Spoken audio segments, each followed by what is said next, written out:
উনি আসল কথা কি ব্যাটের শেপ নিয়ে অতটা কনসার্ন না।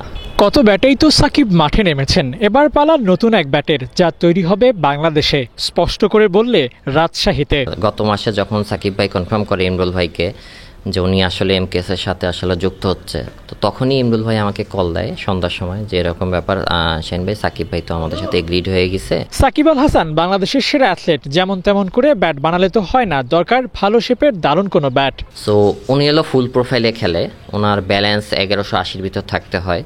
ব্যাট ডাক্তার শাহিন তথা এমকেএস কোম্পানির মালিক ও ব্যাটের কারিগর আফতাব শাহিনের জন্য সাকিবের ব্যাট বানানোর জন্য কাজ করতে হয়েছে প্রায় 25 দিন।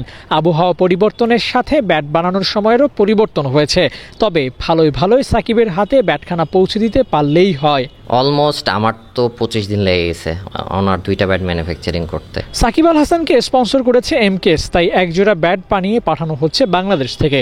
তবে সেই সাথে তৈরি হচ্ছে সিকান্দার রাজার ব্যাটও। সুদূর জিম্বাবুয়ে থেকে ব্যাট নিতে শাহিনের দ্বারস্থ হচ্ছেন রাজা। শাহিনের হাতের কারিশমায় ক্রিকেটাররা বুঁদ হয়ে থাকেন।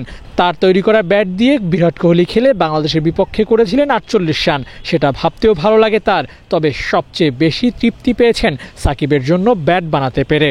তারপরে ধরেন আমি একটু এক্সাইটেড ছিলাম যে ওনার জন্য আসলে ব্যাট বানানো এটা আসলে অনেক বড় একটা বিষয় আমার জন্য যদি বলি যায়, এবং স্পেশালি যদি বলি এমকেএসের জন্য। তবে এই যাত্রা এতটাও সহজ ছিল না। ঝড়ে ভেঙে পড়া সজনে গাছের কাঠ থেকে ব্যাট বানিয়েছিলেন স্কুলে পড়ার সময়।